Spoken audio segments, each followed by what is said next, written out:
Bonjour tout le monde, je vous souhaite à tous et à toutes la bienvenue. Donc, depuis hier, on parle sans cesse sur les réseaux sociaux djiboutiens du départ des IEG vers Paris, une énième fois. Donc, ça fait vraiment beaucoup de voyages privés en l'espace de moins de 2 mois vers la capitale française, ce qui contribue à alimenter les angoisses qui sont tout à fait légitimes parce que l'état de santé des chefs d'État se dégrade. Et dans ce sens-là, il est évident que Djibouti, qu'il faut que les citoyens djiboutiens ou que l'État djiboutien continue à fonctionner et continue à s'organiser et surtout qu'il reste toujours dans un état, on va dire, clairvoyant pour ne pas laisser la porte ouverte à des dérives qui menacent constamment Djibouti. Et n'oublions pas que les dérives qui menacent constamment Djibouti, elles sont intrinsèques à la nature même de Djibouti. Il faut comprendre Djibouti. Par exemple, hier, au Palais du Peuple, il y avait une conférence de jeunes pour l'unité qui avait été organisée par les UMPistes. Encore une fois, ce sont des genres de démarches qui sont improductives. Elles sont improductives autant que les autres affolements qu'on rencontre sur les réseaux sociaux, aussi bien que toutes les autres revendications qu'on rencontre dans les réseaux sociaux djiboutiens, elles sont improductives pour contribuer à renforcer Djibouti pour la raison que je vais expliquer maintenant. Déjà, il faut comprendre Djibouti. Djibouti, il faut la comprendre. Et qu'est-ce que c'est que ce petit pays? Qu'est-ce que c'est que ce petit pays? C'est un petit pays organisé autour d'une ville, qui est Djibouti-Ville, qui est sa capitale. Et qu'est-ce que c'est que cette petite ville de Djibouti? Eh bien, c'est une position géostratégique. C'est une position, on va dire, Djibouti, donc, est une création géopolitique. Ce territoire, il existait depuis l'aube de l'humanité et puis depuis la nuit des temps. Donc, le territoire sur la Corne d'Afrique, il a toujours existé. Qu'est-ce qui s'est ajouté en plus sur ce territoire? Ce qui s'est ajouté en plus sur ce territoire, c'est des intérêts géopolitiques. Ce sont ces intérêts géopolitiques qui vont se greffer sur cette région, sur cette ville de Djibouti, qui vont ensuite pousser à l'organisation de la ville et donc à l'implantation d'une population beaucoup plus nombreuse et beaucoup plus organisée. Et surtout pas l'inverse. Djibouti n'a pas été construite par la population djiboutienne. Peu importe ses origines. Djibouti a été bâti par la géopolitique. J'entends souvent les amis affaires du Nord se plaindre d'immigration venant d'Éthiopie, de Somalie, etc. Désolé, je dois vous le rappeler encore une fois, le problème Djibouti doit être défendu, c'est avant tout cette géopolitique de Djibouti qui est essentielle. C'est elle qui a construit ce pays, c'est elle qui a construit cette ville. Et avant de se disputer en termes de population, c'est d'abord cette compréhension géopolitique qu'il faut faire. Et dans ce sens-là, là où Ismaël Omar Guelleh s'est montré beaucoup plus puissant et influent que les autres communautés, c'est qu'il a réussi à tisser tout simplement des relations importantes diplomatiquement avec tous les acteurs concernés par la géopolitique de Djibouti. Donc, il a réussi à tisser un réseau d'entrepreneurs, de diplomates et plein de gens autour de lui. Non pas simplement par sa simple position de chef d'État qui lui a permis ça, mais c'est surtout par cette compréhension des priorités de Djibouti et de son existence même. En d'autres termes, que ce soit les sous-clans Somalie, ou que ce soit les sous-clans Afar qui ont négligé les relations internationales, qui ont négligé les relations universitaires, qui ont négligé les relations entrepreneuriales à l'étranger et qui n'ont fait que durant 40 ans revendiquer une victimisation pour leur peuple. Ils se sont trompés de direction. Ils se sont trompés de direction. L'essence même de Djibouti est géopolitique.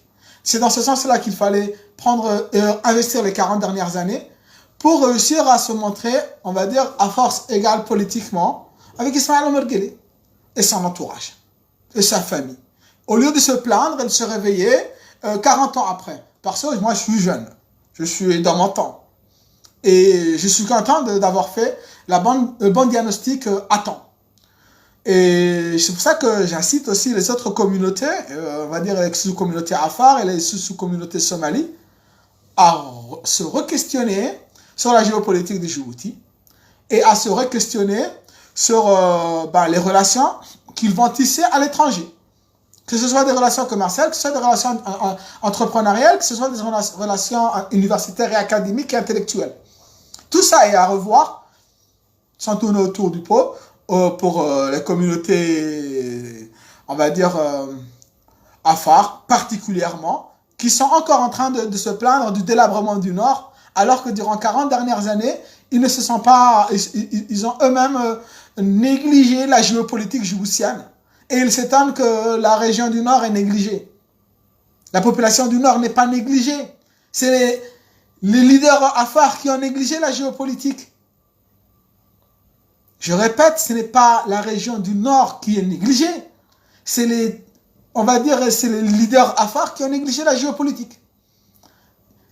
Et donc, à Djibouti, le système de gouvernance, donc cette question géopolitique, est plus important même que les revendications sociales du peuple. C'est un peu dur à dire, mais c'est la réalité à Djibouti.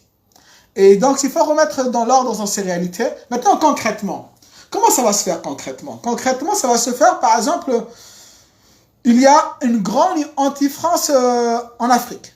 Pourtant, géopolitiquement, la France tient à Djibouti plus qu'à la prunelle de ses yeux.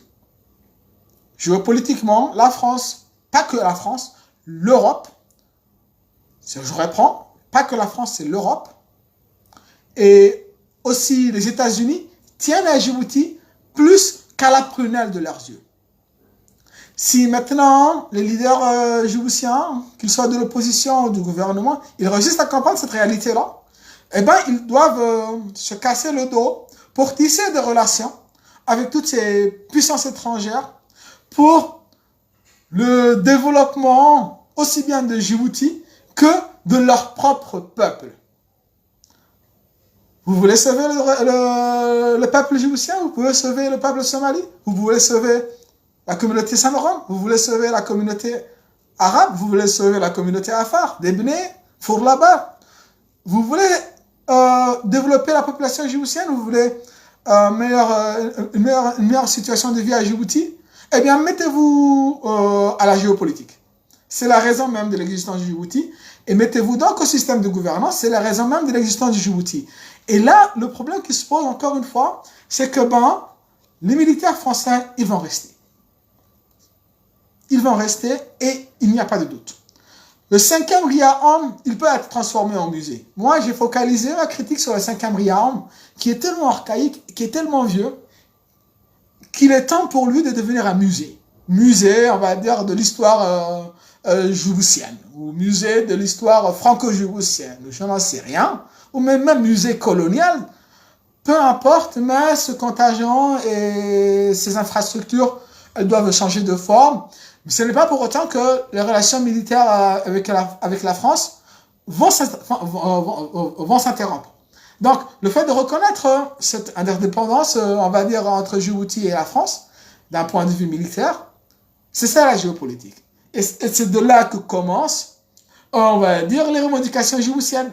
Celui qui rate cette réalité-là, il ne pourra pas ensuite continuer sur d'autres revendications sociales, humanitaires, pour le bien-être de la population djiboutienne ou de sa communauté. Ça va être raté. Il va être considéré comme un ennemi géopolitique des intérêts européens et des intérêts du monde et de l'univers jusqu'au Japon et en passant par... C'est trop fort. Ça va trop loin. C'est pour ça que je suis déçu de tous les activistes militants Afar sur les réseaux sociaux qui critiquent le capitalisme et les États-Unis ou le libre-échange, qui critiquent la mondialisation, qui critiquent le capitalisme. Eux, ce sont des perturbateurs géopolitiques de Djibouti. Ils n'ont pas réussi à comprendre comment tisser des relations à Djibouti et comment, on va dire, renforcer, on va dire, Djibouti et surtout, se positionner, on va dire, internationalement et dans cette région. Donc, ce sera tout pour cette vidéo. Maintenant qu'Ismaël Omar Guelleh est à Paris, eh ben, c'est encore une fois que lui et son réseau et sa communauté sont en avance par rapport aux autres communautés djiboutiennes dans leurs relations internationales qu'ils tissent. C'est tout. Il ne faut pas s'étonner ensuite qu'il reste, même à 80 ans et en très mauvaise santé, au sommet de l'État. Il a réussi à tisser de meilleures relations internationales, que ce soit avec Paris ou que ce soit avec les États-Unis, etc. Maintenant, de l'autre côté, les Américains et les Français, il faudrait qu'eux aussi, ils comprennent qu'Ismaël Omar Guelleh, il est devenu, on va dire, ingérable, instable, ingérable, donc extrêmement corrompu, au point où c'est lui-même qui, on va dire, dans un sens, qui manipule cette opinion défavorable anti-France à Djibouti. Et c'est lui-même qui manipule cette opinion défavorable anti-USA à Djibouti. C'est des choses qui ne devraient pas s'entendre à Djibouti. Être anti-France, être anti-USA à Djibouti-ville, c'est une liberté d'expression, mais ce n'est pas encore, ce ne sera jamais un mode de gestion et de gouvernance, ce ne sera jamais une orientation politique à Djibouti. Prenons l'exemple, par exemple, en France, où l'extrême droite et Marine Le Pen représentent l'incarnation de ce qui est anti-France. Et qu'à chaque fois qu'elle apparaît dans le paysage politique, c'est le moment de rassemblement national autour des libertés et des idées de progressistes de la France pour s'allier aussi bien entre la gauche et la droite contre la menace de l'extrême droite de Marine Le Pen. Et pareil, aux États-Unis, il y a la menace communiste, par exemple, qui ressurgit à chaque fois pour ressouder les rangs entre les républicains et les démocrates, ou de temps en temps aussi, il y a la menace terroriste islamiste qui ressurgit pour ressouder les rangs entre les républicains et les démocrates. À Djibouti-ville, à Djibouti, que ce soit Afar, Issa, Somalie, Arabe, si on veut notre unité, il faut qu'on sache qu'est-ce qui est l'anti-Djibouti. Et ce qui est anti-Djibouti à Djibouti-ville, eh ben, ce sont les discours anti-mondialisation, anti-capitalisme. Et ces discours ne sont pas les bienvenus à Djibouti. Et c'est parce que Ismaël Omar Guelleh a compris ce jeu-là qu'il réussit à tisser de meilleurs liens, et aussi bien entrepreneurialement que diplomatiquement à l'étranger. Et que les autres communautés, ils ont des problèmes et qu'elles galèrent. Personnellement, je me suis réveillé sur ce problème, peut-être un peu tard, mais non. Ce n'est pas tellement tard pour moi, mais j'ai bien fait quand même de me réveiller dessus. Avant, j'étais juste un entrepreneur, on va dire un employé qualifié, dynamique. Et à partir de maintenant, je suis en train de revoir comment m'organiser autour de moi. Donc, je dis ça pour moi. Mais c'est encore valable aussi pour beaucoup de Djiboutiens. Sur ce, je vous répète encore une fois, Ismaël Omar Guelleh à Paris est en train de tisser son réseau, est en train de le renforcer. Pendant ce temps, à Djibouti, les Afars, ils pleurent, la population Afar dans leur est affamée. Ils pleurent, les Afars de Wahl Daba sont affamés. Ils pleurent que les Fours là-bas, ils sont en prison. Mais arrêtez ces histoires-là, on en a marre. Hein. On en a marre de ces histoires-là, et c'est assez... Pour moi, ces sujets-là, ce sont les sujets anti-Djibouti.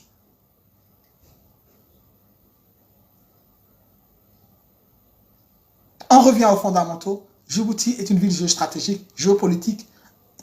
Vous voulez défendre Djibouti? Vous voulez défendre votre peuple? Vous voulez défendre votre communauté? Défendez la géopolitique djiboutienne. Défendez-la et sachez quelle est l'ennemi de cette géopolitique djiboutienne. L'ennemi de cette géopolitique djiboutienne, maintenant, ce sont, on va dire, les revendications identitaires Afar de Asmara, ou les revendications identitaires Somalie de Mogadiscio, ou les revendications identitaires arabes du Yémen. Donc ça, ce sont les ennemis de Djibouti. Ces revendications identitaires régionales. C'est ça l'ennemi de Djibouti. Et savoir reconnaître cet ennemi-là, et savoir se retrouver entre Djiboutiens et dire, bon, on a des problèmes internes, mais notre géopolitique est plus importante que les problèmes intercommunautaires. Et là, on retrouve maintenant tout simplement, c'est un débat formel, comme je disais. Mais on doit revenir à ces formalités-là, administratives, nationales, pour bâtir Djibouti. On ne peut pas construire un sentiment national à Djibouti, un sentiment d'unité nationale ne pourra jamais être construit parce que notre pays il est jeune. Hein. On n'a pas une histoire de 500 ans ou de 1000 ans pour pouvoir, on va dire, cultiver une identité nationale et une culturelle propre à Djibouti. C'est compliqué. C'est impossible, c'est presque vide. Par contre, on peut cultiver cette géopolitique djiboutienne. Donc, cultiver la géopolitique djiboutienne, c'est cultiver le sentiment national. C'est cultiver l'unité nationale. Vous voulez cultiver l'unité nationale à Djibouti? Cultivez la géopolitique à Djibouti. Comprenons cet enjeu et comprenons que maintenant, Ismaël Omar Guelleh à Paris, il est en train de prendre de l'avance sur les autres communautés. Et après, il ne faudra pas s'étonner que les autres communautés se retrouvent moins puissantes que l'entourage du président. Parce qu'ils auront négligé la géopolitique. Sur ce, je vous remercie de la présence. Je vous invite à liker cette vidéo. Je vous invite à la militer, à comprendre l'essence géopolitique de Djibouti. C'est une question essentielle. On peut essentialiser Djibouti à sa géopolitique. Une fois qu'on a réussi à comprendre cette essentialisation de Djibouti à sa géopolitique, on réussira à mieux défendre les intérêts de la population djiboutienne. On pourra mieux défendre les intérêts des citoyens djiboutiens, des communautés djiboutiennes. Et puis voilà. Sur ce, au revoir et on se retrouvera très bientôt. Et n'oubliez pas de liker et de partager et de faire connaître, on va dire, cette réflexion essentielle pour Djibouti. Allez, au revoir.